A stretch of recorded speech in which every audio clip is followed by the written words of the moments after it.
শিক্ষার্থীরা আবার হাজির হলাম ন্যারেশনের আরেকটা অধ্যায় নিয়ে। পূর্বের ক্লাসে আলোচনা করেছি সেন্টেন্স ন্যারেশনগুলো কিভাবে করতে হবে। আশা করছি এগুলো দ্বারা তোমাদের উপকার হয়েছে। আজকের আলোচনা হবে সেন্টেন্স বহির্ভূত কিছু ন্যারেশন আছে ওগুলো এবং প্যাসিভ ন্যারেশন নিয়ে। এগুলোতে নিশ্চয় তোমরা যদি মনোযোগ দিয়ে পুরো ভিডিওটা দেখো তাহলে অবশ্যই তোমরা উপকৃত হবে। এবার আমরা ন্যারেশনে সেন্টেন্স বহির্ভূত বা সেন্টেন্সের বাইরে কিছু রুলস আছে সেগুলো আমরা একটু দেখবো। যেমন প্রথমে লিখেছি আমি থ্যাংক ইউ, ওয়েলকাম, কনগ্রাচুলেশনস।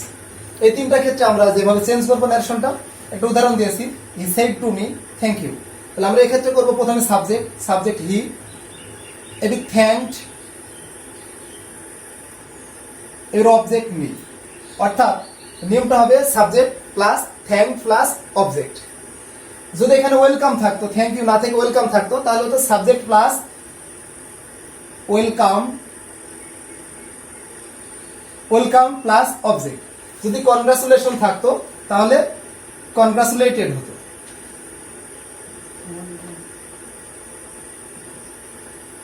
তাহলে আমরা দেখবো যদি থ্যাংক ইউ বা ওয়েলকাম বা কনগ্রাচুলেশন থাকে, নিয়মটা হবে সাবজেক্ট প্লাস থ্যাঙ্কড, ওয়েলকাম, কনগ্রাচুলেটেড যেটা থাকবে সেটা প্লাস অবজেক্ট। তাহলে এই নিয়মটা হয়ে গেল।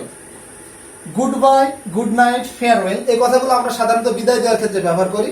এক্ষেত্রে আমাদের নিয়মটা হবে প্রথমে subject, she said to me good bye. একটা উদাহরণ দিয়েছে, গুড বাই না থেকে গুড নাইট, ফেয়ারওয়েল থাকতে পারে, সেক্ষেত্রে নিয়মটা হবে সাবজেক্ট বিড, কিন্তু বিডের পাস্ট ফর্মটা হচ্ছে বেড মি, অর্থাৎ সাবজেক্ট বেড অবজেক্ট এবির গুড বাই বসে যাবে।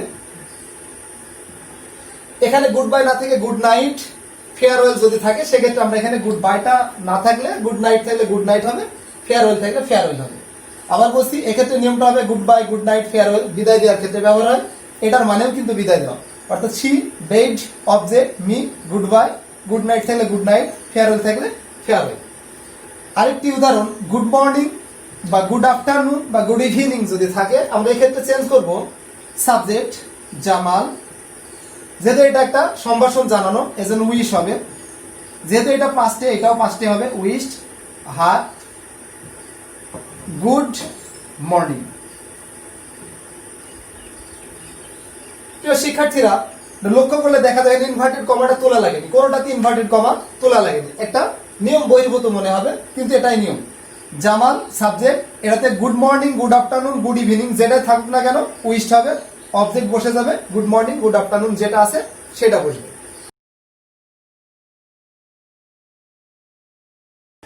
এবার আমরা সারযুক্ত যে সিঙ্গেল ন্যারেশনগুলো আছে সেগুলো দেখব। তো সার যদি কখনো যুক্ত থাকে তাহলে আমাদের সেক্ষেত্রে ব্যবহার করতে হবে রিপোর্টিং ভার্বের পরে রেসপেক্টফুলি অথবা উইথ রেসপেক্ট, তবে পোলাইটলিও ব্যবহার করা যায়। সার যদি যুক্ত থাকে তাহলে আমরা ইনভার্টেড কমা তোলার আগে রিপোর্টিং ভার্বের পরে রেসপেক্টফুলি অথবা উইথ রেসপেক্ট অথবা পোলাইটলি ব্যবহার করব।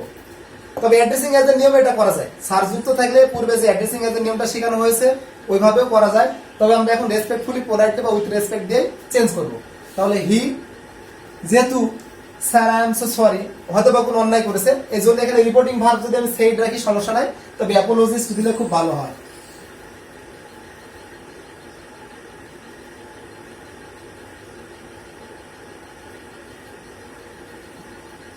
অ্যাপোলজিস্ট, যেহেতু এখানে স্যার আছে, আমি এখানে টোল্ডও ব্যবহার করতে পারতাম, সেইডও ব্যবহার করা যেতে পারে, তবে এখানে আমরা এখন পোলাইটলি, স্যার থাকার জন্য পোলাইটলি, রেসপেক্টফুলি অথবা উইথ রেসপেক্ট ব্যবহার করব। তো যাই রেসপেক্টফুলি যদি ব্যবহার করি, রেসপেক্টফুলি ইনভার্টেড কমা উঠবে দ্যাট দ্বারা, দ্যাট এবার আই ফার্স্ট পারসন ফলো করবে রিপোর্টিং ভার্বের সাবজেক্ট হি কে, এম থাকলে ওয়াজ সো সরি। প্রিয় শিক্ষার্থীরা, আবার বলছি সার যুক্ত থাকলে আমরা পোলাইটলি, রেসপেক্টফুলি, উইথ রেসপেক্ট এই ওয়ার্ডগুলো ব্যবহার করে সিঙ্গেল ন্যারেশন চেঞ্জ করতে পারবো। আবার অ্যাড্রেসিং অ্যাজ পূর্বে যে নিয়মটা শিখাইছি ওটা দ্বারা আমরা চেঞ্জ করতে পারবো।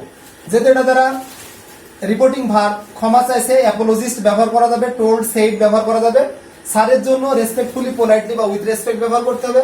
ইনভার্টেড কমা উঠবে দ্যাট দ্বারা, আই ফার্স্ট পারসন ফলো করবে সাবজেক্টকে হি, এম থাকলে ওয়াজ করে দিলেই হবে, সো সরি যে কোনো ন্যারেশন পরিবর্তন করলে শেষে ফুল স্টপ।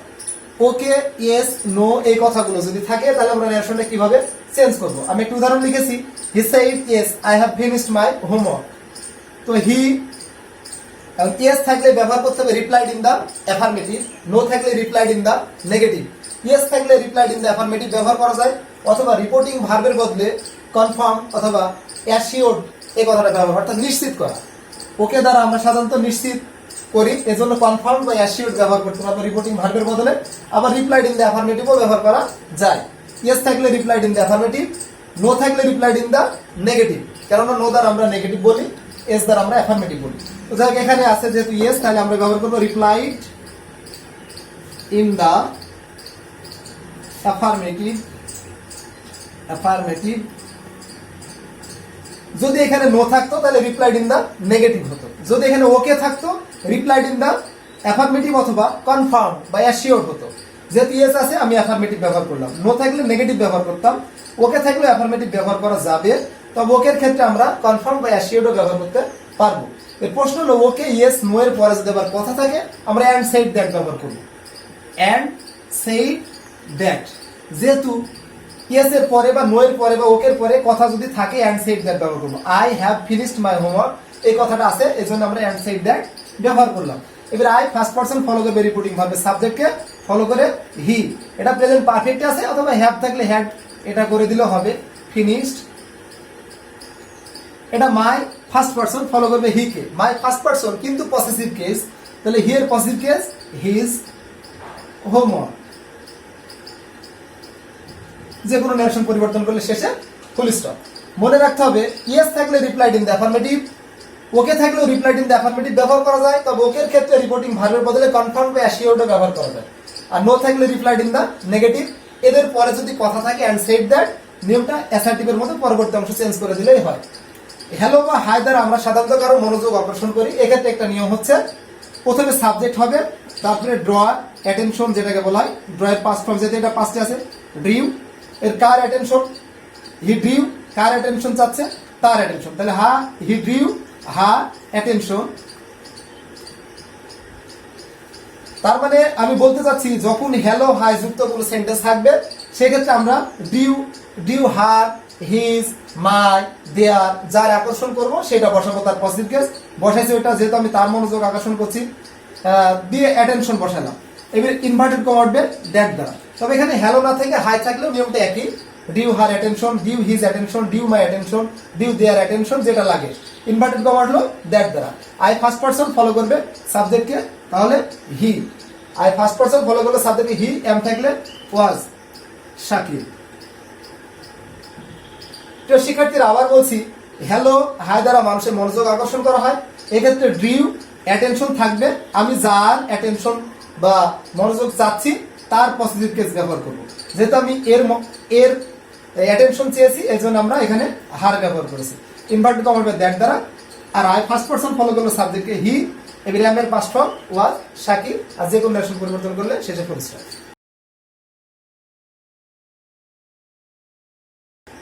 এবার আমরা দেখব good, exclamation mark, excellent, marvellous, এগুলো আমরা সাধারণত কেউ ভালো কিছু করলে তাকে এক্সপ্রেস করি। এটা তো আমরা এক্ষেত্রে নিয়মটা করবো এরকম, সাবজেক্ট তারপরে এক্সপ্রেস, যেহেতু এটা পাস্টে এটাও পাস্টে হবে। এক্সপ্রেস কি এক্সপ্রেস করলো ভালো অর্থাৎ সন্তোষজনক, এক্সপ্রেস উইথ, তাহলে আমরা যদি ভালো কিছু বলি তাহলে স্যাটিসফ্যাকশন দিব, আর যদি খারাপ কিছু মন্তব্য করি তাহলে ডিসস্যাটিসফ্যাকশন দিব। যেহেতু এই ওয়ার্ডগুলো দ্বারা আমরা সবই ভালো ই করি, জানাই ভালো তা বলি, এজন্য আমরা এক্সপ্রেস উইথ স্যাটিসফ্যাকশন ব্যবহার করব, সন্তোষজনক যেটাকে বলা হয়।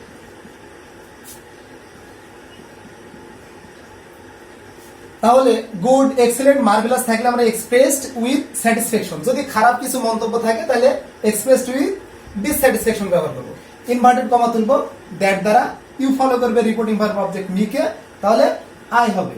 হ্যাভ থাকলে হ্যাড ডান ওয়েল। শিক্ষার্থীরা আবার বলছি, গুড, এক্সেলেন্ট, মার্ভেলাস এগুলোর পর এক্সক্লেমেশন মার্ক থাকলে এগুলো দ্বারা আমরা ভালো মন্তব্য করি, এই জন্য এন্ড এক্সপ্রেসড উইথ স্যাটিসফ্যাকশন হবে। আর যদি খারাপ মন্তব্যমূলক কোনো ওয়ার্ড ব্যবহার করি তাহলে এক্সপ্রেসড উইথ ডিসস্যাটিসফ্যাকশন হবে। ইনভার্টেড কমা উঠবে, এই অংশটুকু বাদ দিলে অ্যাসার্টিভের মতো, বা এক্সক্লেমেটরি যদি ধরি তাও ইনভার্টেড কমা উঠবে দ্যাট দ্বারা। ইউ সেকেন্ড পারসন ফলো করবে মি কে, ফলো করে আই হবে। হ্যাভ থাকলে হ্যাড বা প্রেজেন্ট পারফেক্ট থাকলে past perfect, had done well.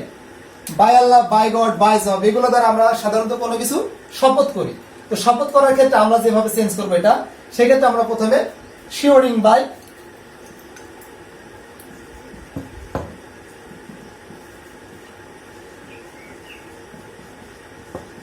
তার মানে আমরা যার নামে শপথ করলাম, শিওর শব্দের অর্থ শপথ করা, কার নামে শপথ করলাম? আল্লাহর নামে, ঈশ্বরের নামে, চাকরির নামে, যার নামে শপথ করবে সেটা বসবে, বসে কমাটা বসবে। চেঞ্জ করি এবার আমরা, I will leave the house, তাহলে হি সেইড, অ্যাসার্টিভ সেইডও ব্যবহার করা যায়, টোল্ড ব্যবহার করা যায়, ইনভার্টেড কমা উঠবে দ্যাট দ্বারা, আই ফলো করবে হি কে, এর দ্বারা হি হবে, উইল থাকলে উড, লিভ দ্য হাউস।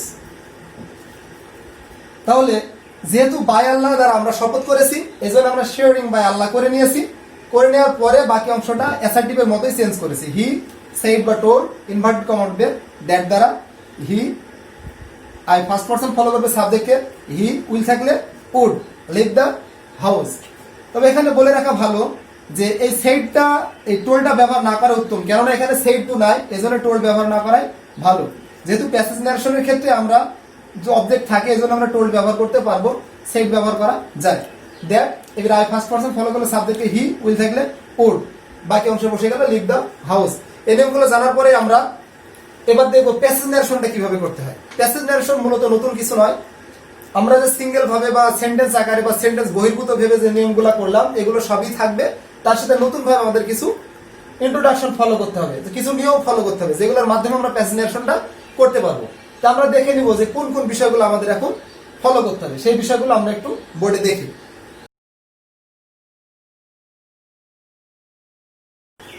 প্রিয় শিক্ষার্থীরা, আমাদের ক্লাস 8 থেকে ইন্টারমিডিয়েট পর্যন্ত প্যাসেজ ন্যারেশন আসে। আমরা অনেকেই ভাবি যে প্যাসেজ ন্যারেশন অনেক কঠিন, কিন্তু ব্যক্তিগত অভিজ্ঞতা থেকে বলছি, যারা প্যাসেজ ন্যারেশন পারে না তারা মূলত সিঙ্গেল ন্যারেশনই পারে না। আসলে সিঙ্গেল ন্যারেশন আর প্যাসেজ ন্যারেশনের মধ্যে যে পার্থক্য, একটু বক্তা এবং শ্রোতা নির্বাচন করাটা। তো যাই হোক, প্যাসেজ ন্যারেশন করার সময় আমরা যে বিষয়গুলো খেয়াল করবো সেগুলো একটু বলছি। তো প্যাসেজ ন্যারেশন করার সময় আমরা দেখবো যে প্যাসেজ ন্যারেশন করার নিয়ম, পূর্বে আলোচিত সকল নিয়ম, অর্থাৎ সিঙ্গেল ন্যারেশনের যে নিয়মগুলো আমরা আলোচনা করলাম, বা সেন্টেন্স বহির্ভূত বা সেন্টেন্সের মধ্যে যে নিয়মগুলো আলোচনা করলাম, সেগুলো আমাদের জানা লাগবে। নিয়ম জানা না থাকলে প্যাসেজ ন্যারেশন করা সম্ভব না। বক্তা ও শ্রোতার কথা আলাদা করুন, অর্থাৎ সমগ্র প্যাসেজ ন্যারেশনটা আমরা পড়বো, পড়ার পরে কোন কথাটা কোন বক্তা বলছে, কে শ্রবণ করছে, আবার কে বলছে, কে শ্রবণ করছে, এগুলো আমরা আলাদাকরণ করব। তারপরে রিপোর্টিং ভার্বের সাবজেক্ট ও অবজেক্টকে পরিবর্তন করার সময় প্রথমে আনা, অর্থাৎ রিপোর্টিং ভার্বের সাবজেক্ট এবং অবজেক্ট যেখানেই থাকুক না কেন, চেঞ্জ করার সময় আমরা ওই রিপোর্টেড স্পিচের আগে, অর্থাৎ রিপোর্টেড স্পিচের আগে সাবজেক্ট, রিপোর্টিং ভার্ব এবং অবজেক্টকে আনবো। একই বক্তা একাধিক বক্তব্য থাকলে যোগ করা লাগবে। তো যোগ করার একটা নিয়ম আছে, আমরা সাধারণত অনেকে অনেকভাবে যোগ করি। তো যোগ করার জন্য প্রথমে আমাদের একটা অ্যান্ড লাগবে, এটা কনজাংশন, অ্যান্ড লাগবে। তো রিপোর্টিং ভার্বের বদলে যা হয়, এখন রিপোর্টিং ভার্বের বদলে যা হয় বলতে কি বোঝাচ্ছে? যদি আমি অ্যাসার্টিভ সেন্টেন্স যোগ করি তাহলে আমি টোল্ড ব্যবহার করতে পারবো। যদি ইন্টারোগেটিভ যোগ করি তাহলে আমি আস্ক ব্যবহার করবো। এভাবে আমি যেটা যোগ করবো সেটা রিপোর্টিং ভার্বের বদলে যা হয়। ইনভার্টেড কমার বদলে যা হয়, এখন ইনভার্টেড কমার বদলে যা হয় বলতে কি, আমি যদি অ্যাসার্টিভ সেন্টেন্স যোগ করি এখানে আমাদের দ্যাট হবে। যদি ইন্টারোগেটিভ হয় ইয়েস, নো, ইফ বা ওদার, আর যদি ডবলেস করছি না তাহলে ডবলেস হয়। এখন আমরা আরেকটা জিনিস ন্যারেশন করার সময় প্রায় খেয়াল করি যে অর্থের সৌন্দর্য তৈরির জন্য বা অর্থের সৌন্দর্য বা অর্থটাকে মানানসই করার জন্য আমরা কিছু ওয়ার্ড ব্যবহার করি এক্সট্রা। এগুলোকে সাধারণত ব্যবহার করা হয় also, again, further, added, after that, then. এগুলো দ্বারা ন্যারেশনের মান খুবই উন্নত, এটা না, অর্থের সৌন্দর্য তৈরি হয়। আসলে সৌন্দর্য দেখতে ভালো লাগে, ব্যবহার করতে পারলে ভালো। তো প্রিয় শিক্ষার্থীরা, পূর্বের নিয়মগুলো এবং এই কয়টা দিক নির্দেশনা যদি মানা যায় ভালোভাবে, তাহলে প্যাসেজ ন্যারেশন করা সম্ভব। আমি এখন বোর্ডে একটি প্যাসেজ ন্যারেশন লিখবো, লিখে তোমাদের সামনে সুন্দরভাবে উপস্থাপন করার চেষ্টা করব। প্রিয় শিক্ষার্থীরা, এবার আমরা একটি প্যাসেজ ন্যারেশন দেখি। Good morning, said the tourist. Have you any room? said the tourist. Double or single? said the receptionist. I want a single room. Single room is on the second floor, said the receptionist. তো আমাদের প্রথম যে কাজটা হচ্ছে এই কথাগুলো কে কে বলেছে। তো গুড মর্নিং এই কথাটা টুরিস্টের, তার মানে আমি ধরে নিলাম টি। হ্যাভ ইউ এনি রুম এই কথাটাও টুরিস্টের, টি। ডাবল অর সিঙ্গেল এই কথাটা রিসিপশনিস্টের, আর I want a single room, এটা টুরিস্টের। Single room is on the second floor, এটা রিসিপশনিস্টের।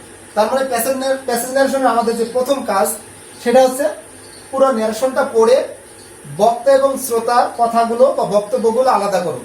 আমি আলাদাকরণ করে নিলাম। Good morning said the tourist, have you any room, এই দুটা কথা টুরিস্টের। তারপরে হচ্ছে double R single said the receptionist, এটা হচ্ছে রিসিপশনিস্টের কথা। I want a single room, এটা টুরিস্টের কথা। Single room is on the second floor, single রুমটা দ্বিতীয় তলা, এই কথাটা হচ্ছে রিসিপশনিস্টের। তো আমরা যেহেতু আলাদা করে নিলাম, এখন একটা বিষয় হচ্ছে ইন্টারমিডিয়েটে যেভাবে আসে ডাবল আর সিঙ্গেল, এখানে আমাদের একটা বিষয় হলো ডাবল আর সিঙ্গেলে কথাটা কিন্তু লুকানো আছে কিছু কথা। লুকানো কেমন? যদি কেউ বলে হাউ আর ইউ, আমরা বলি fine. How are you, fine. তো ফাইন কথাটাকে মূলত আমরা পূর্ণরূপে লিখতে পারি আই অ্যাম ফাইন। আবার আমরা বলি হোয়ার ডু ইউ লিভ, তুমি কোথায় বাস করো। আমরা অনেকে বলি ঢাকা, বাট এখানে কথাটা আছে আই লিভ ইন ঢাকা। অর্থাৎ ডায়ালগ আকারে বা সংক্ষিপ্ত শব্দ আকারে অনেক প্রশ্নের উত্তর দেওয়া থাকে, তখন আমাদের সেন্টেন্সটাকে পূর্ণ বিবেচনা করে নিতে হবে। এখন সেন্টেন্সটাকে কিভাবে পূর্ণ বিবেচনা করবো? হাওয়ার এর উপরে I am fine, where do you live, Dhaka, I live in Dhaka, কথাগুলো একই, বাট বুঝবো কি করে? বোঝার জন্য আগে বা পরে কিন্তু সেন্টেন্স লক্ষ্য করলে বোঝা যায়। এই সেন্টেন্সটা ছিল double R single. Said the receptionist I want a single room, তার মানে কথাটা ছিল ওইখানে যে কথাটা ছিল এরকম, do you want double or single, কথাটা ছিল এটা যে do you want double R single. বুঝলাম কিভাবে? এখানে লিখেছে I want a single room, তার মানে প্রশ্নটা প্রেজেন্ট ইনডিফিনিটে ছিল, উত্তরটা প্রেজেন্ট ইনডিফিনিটে ছিল। তার মানে আমরা আগে বা পরে সেন্টেন্স দেখে সংক্ষিপ্ত সেন্টেন্সের কিছু উত্তর খুঁজে পাবো। যেমন how are you, fine, I am fine, এভাবে ঠিক ডাবল আর সিঙ্গেলে এখানে কথাটা এটা দেখে বোঝা গেল I want a single room, তার মানে এখানে ছিল do you want double R single. তুমি ডাবল, আপনি ডাবল না সিঙ্গেল রুম স্যার? প্রশ্নের উত্তরে বলছিল আই এম সিঙ্গেল রুম। তো আমরা এখন ন্যারেশনটা চেঞ্জ করি। ন্যারেশনটা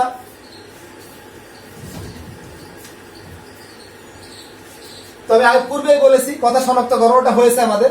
এখন রিপোর্টিং ভার্বের সাবজেক্ট এবং অবজেক্ট যেখানে থাক চেঞ্জ করার সময় প্রথমে, তাহলে প্রথম কথা বলছিল দ্য টুরিস্ট, কথাটা ছিল গুড মর্নিং। গুড মর্নিং এর নিয়মটা ছিল subject plus wished plus object plus good morning. যেহেতু সাবজেক্ট দ্য টুরিস্ট, তাহলে উইশড বসলো, এর অবজেক্টটা ছিল দ্য রিসিপশনিস্ট। এবার হচ্ছে গুড মর্নিং, এটা একদম সিঙ্গেল ন্যারেশনের মতো। গুড মর্নিং এর নিয়ম subject wished object good morning. পরের কথাটাও কিন্তু টুরিস্টেরই। সেক্ষেত্রে আমরা যদি এখন যোগ করি, যোগ করলে আমাদের আর ফুল স্টপ ব্যবহার করা যাবে না। সেক্ষেত্রে যোগ করার জন্য আমরা এন্ড ব্যবহার করব। এখন আমরা একটা সেন্টেন্স এটা যোগ করছি, আমি বলছিলাম যে রিপোর্টিং ভার্বের বদলে যা হয়, আমার যোগ করা সেন্টেন্সটা ইন্টারোগেটিভ সেন্টেন্স, তাহলে রিপোর্টিং ভার্বের বদলে আস্কড হলো। এবার যেহেতু এটা yes no question inverted comma অর্থ ইফ দ্বারা, এখানে আমরা অলসো কথাটা ব্যবহার করতে পারি অর্থের সৌন্দর্যের জন্য। তো আস্ক লিভ, এবার ইনভার্টেড কমার পরে সাবজেক্ট আনতে হবে ইউ, সেকেন্ড পারসন ফলো করবে রিসিপশনিস্টকে, তাহলে হি ব্র্যাকেটে আর দিলে ভালো হয়, কেননা তারা দুজনই একই জেন্ডারে আছে। এটা হ্যাভ আছে, তাহলে হ্যাড এনি রুম। আর যদি এটা আমরা যোগ না করে এখানে এন্ড এর বদলে ফুল স্টপ দিতাম, তখন আমার দ্য টুরিস্টের সাবজেক্ট আনা লাগতো। যেহেতু আমি এন্ড দ্বারা যোগ করলাম, এই জন্য টুরিস্টের সাবজেক্টটা আনা লাগলো না। এবার দ্বিতীয় ক্ষেত্রে কথাটা হচ্ছে ডাবল আর সিঙ্গেল, এই কথাটা রিসিপশনিস্টের। তাহলে কথাটা ছিল ডাবল আর সিঙ্গেল না, আমরা এই সেন্টেন্সটা দেখে আগে আলোচনা করেছি যে do you want double R single, তার মানে আমাদের এই কথাটা দ্য রিসিপশনিস্টের। তাহলে দ্য রিসিপশনিস্ট,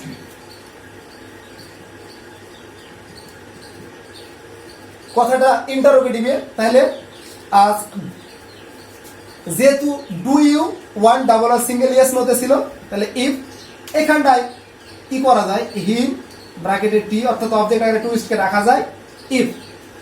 এবার ডু ইউ ওয়ান্ট, তার মানে ইউ সেকেন্ড পারসন ফলো করবে অবজেক্টকে, অবজেক্টে আছে টুরিস্ট, তাহলে হি ব্র্যাকেটে টি।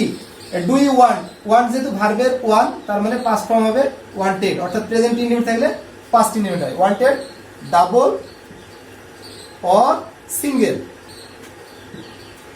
এটা হয়ে গেল। তারপর I want a single room, এই কথাটা বলছিল টুরিস্ট, তাহলে দ্য টুরিস্ট, যেহেতু প্রশ্নের পরে অ্যাসার্টিভ সেন্টেন্স আসছে টোল্ড ব্যবহার করা যায়, তবে রিপ্লাইড ব্যবহার করলে উত্তম, কেননা প্রশ্নের পর উত্তর দেওয়াটাই ভালো। দ্য টুরিস্ট টোল্ড বা replied assertive sentence inverted comma উঠবে দ্যাট দ্বারা। এর I want a single room, I first person follow করবে টুরিস্টকে, তাহলে হি ব্র্যাকেটে টি, এটাও প্রেজেন্ট ইনডিফিনিট বা ভার্বের প্রেজেন্ট ফর্ম আছে, পাস্ট ফর্ম হবে ওয়ান্টেড এ সিঙ্গেল রুম। তারপরে কথাটা বলছে single room is on the second floor, এই কথাটা রিসিপশনিস্টের, তাহলে রিসিপশনিস্ট উত্তর দিছে receptionist,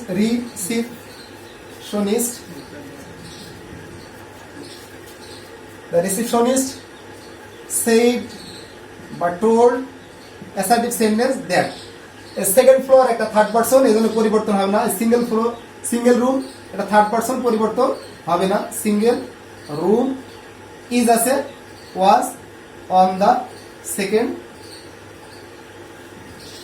floor,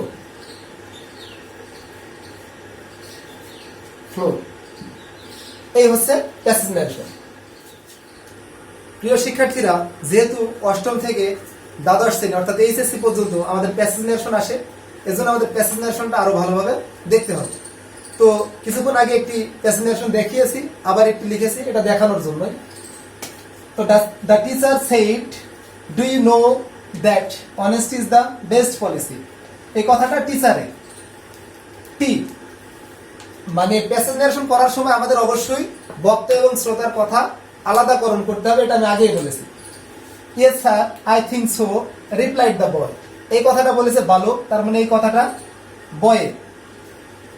learn to be honest from your boyhood, shed the teacher, teacher বলছে ছোট থেকে বা শৈশবকাল থেকে সৎ হও, এই কথাটা টিচারে টি।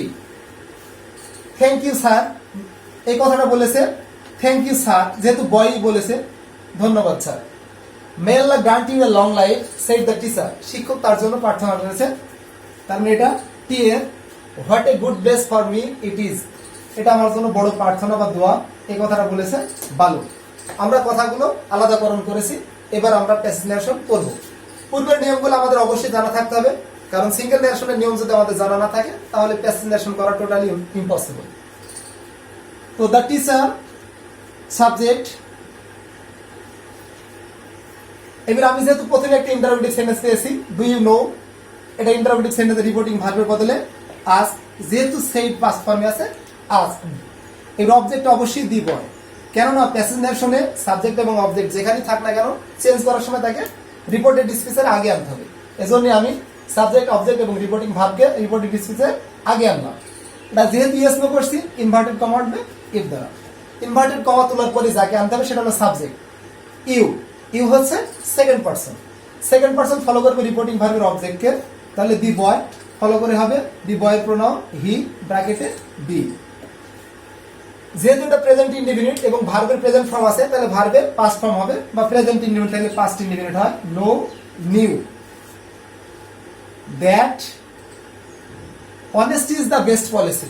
পূর্বে বলা হয়েছে রিপোর্টিং ভার্ব প্রেজেন্ট এবং ফিউচারে থাকলে টেন্সের কোনো পরিবর্তন হয় না, পাস্টে থাকলে টেন্সের পরিবর্তন হয়, কিন্তু পাস্টে থাকলেও টেন্সের পরিবর্তন হবে না যদি সেটা দ্বারা আগে যা ছিল এখনো তাই আছে বোঝায়।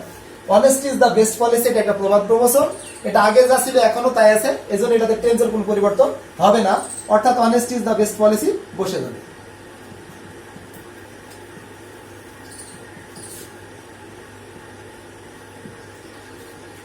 পরবর্তী সেন্টেন্সটা বলছে বয়, তার মানে বালক, কথাটাতে ইয়েস আছে, ইয়েস থাকলে আগে পূর্বে আলোচনা করছি রিপ্লাইড ইন দ্য অ্যাফার্মেটিভ হবে, স্যার থাকলে রেসপেক্টফুলি হবে, কথা থাকলে অ্যান্ড সেড দ্যাট হবে। এখানে ইয়েস আছে, স্যার আছে এবং কথা আছে, অতএব এখানে কথাটা বলছে দি বয়, যেহেতু ইয়েস আছে তাহলে রিপ্লাইড ইন দ্য, ইয়েস থাকলে replied in the affirmative, no থাকলে নেগেটিভ অ্যাফার্মেটিভ, তাহলে the boy replied in the affirmative. যেহেতু স্যার আছে তাহলে আমাদের রেসপেক্টফুলি, পোলাইটলি অথবা উইথ রেসপেক্ট ব্যবহার করতে হবে, যেটা ভালো লাগে, with respect. I think so, এটা একটা অ্যাসার্টিভ সেন্টেন্স, কেননা নাউন বা প্রোনাউন দ্বারা শুরু হয়েছে, ফুল স্টপ দ্বারা শেষ হয়েছে, তাহলে ইনভার্টেড কমা আসবে দ্যাট দ্বারা। এবার আই ফার্স্ট পারসন ফলো করবে সাবজেক্টকে, এই বি বয়কে, তাহলে হি ব্র্যাকেটে বি থিঙ্ক ভার্বের প্রেজেন্ট ফর্মে আছে, অতএব পাস্ট ফর্মে হবে। থিঙ্কের পাস্ট ফর্ম থট। সো পরবর্তী সেন্টেন্স আছে learn to be honest from your boyhood shed the teacher, কথাটা টিচারে, তাহলে দ্য টিচার, টিচার একটা ভালো কাজে নির্দেশ করছে, অথবা এটা একটা উপদেশ, তাহলে ইম্পারেটিভ সেন্টেন্স উপদেশ বোঝালে অ্যাডভাইসড, এর অবজেক্টে যেহেতু হিম বালক আছে বি, ইনভার্টেড কমা উঠবে ইম্পারেটিভে টু দ্বারা, তবে লেট যুক্ত হলে দ্যাট দ্বারা, যেহেতু এটাতে লেট নাই অতএব টু দ্বারা ইনভার্টেড কমা উঠবে। এর মূল ভার্ব থেকে শেষ পর্যন্ত, মূল ভার্ব হচ্ছে লার্ন।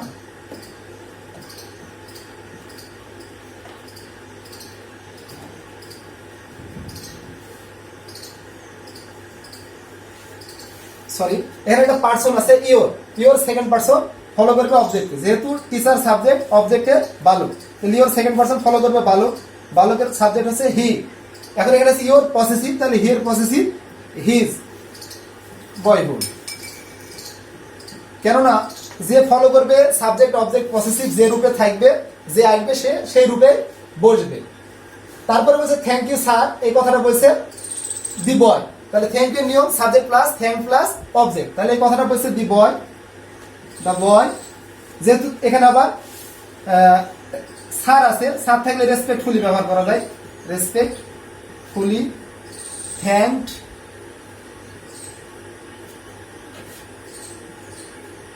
হিম, তার মানে থ্যাংক ইউ কথাটা বলছে দ্য বয়, তাহলে দ্য বয় থ্যাঙ্কড কাকে বলছে, স্যারকে, তাহলে হিম রেসপেক্টফুল হলো স্যারের জন্য, স্যার তার জন্য দোয়া করছে, may Allah grant him a long life said the teacher, the teacher, যেহেতু এটা অপটাটিভ সেন্টেন্স প্রে বা উইশ, প্রেড ইনভার্টেড কমা উঠে অপটাটিভে দ্যাট দ্বারা।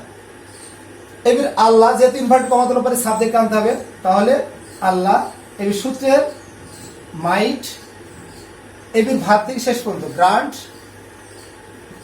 এর ইউ একটা পার্সন আছে সেকেন্ড পার্সন, তাহলে সেকেন্ড পার্সন ফলো করবে অবজেক্ট, যেহেতু টিচার কথা বলছে তাহলে অবজেক্ট এখানে অবশ্যই কি আছে, বালক মানে বয়, তাহলে এখানে যেহেতু ইউ মূল ভার্বের পরে বসছে, মূল ভার্বের পরে বসলে অ্যাজ এ অবজেক্ট, যদি মূল ভার্বের আগে থাকতো তাহলে সাবজেক্ট, তাহলে ইউ সেকেন্ড পার্সন ফলো করবে দি বয়কে, তাহলে দি বয়ের প্রোনাউন হি আর হি এর object him. Prayed that Allah might grant him a long life. তারপর বলছে what a good place for me it is, এই কথাটা বলছে বালক, কারণ তার জন্য একটা বড় দোয়া হয়েছে, এই জন্য সে বলছে দ্য বয় এক্সক্লেইম, যেহেতু এক্সক্লেমেটরি সেন্টেন্স, এক্সক্লেইম আশ্চর্য হয়েছে, উইথ সারপ্রাইজ ওন্ডার বা জয়, ওন্ডার ইনভার্টেড কমা উঠে এক্সক্লেমেটরিতে দ্যাট দ্বারা, যেহেতু এটা দ্বারা একটা আশ্চর্য ভাবে সে বলছে যে দোয়াটা আমার জন্য অনেক বড় বা কল্যাণের, ইনভার্টেড কমা উঠলে এক্সক্লেমেটরিতে দ্যাট দ্বারা, ইনভার্টেড কমা তোলার পরে সাবজেক্ট আনতে হবে, সাবজেক্ট হচ্ছে ইট, থার্ড পার্সন পরিবর্তন হবে না, ইজ এর পাস্ট ফর্ম ওয়াজ।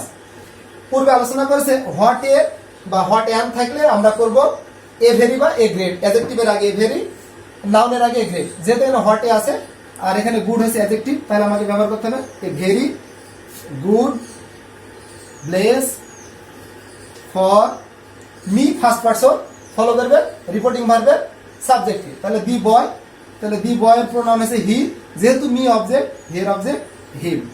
এই হচ্ছে প্যাসেজ ন্যারেশন। সুপ্রিয় শিক্ষার্থীরা, তোমরা দেখলে যে প্যাসেজ ন্যারেশন এবং সিঙ্গেল ন্যারেশনের মধ্যে বেসিক্যালি কোনো পার্থক্য নাই, নিয়মটা জানাই জরুরি। পরবর্তী কোনো ক্লাসে আরো একটি বিষয় নিয়ে আলোচনা হবে। সকলকে ধন্যবাদ।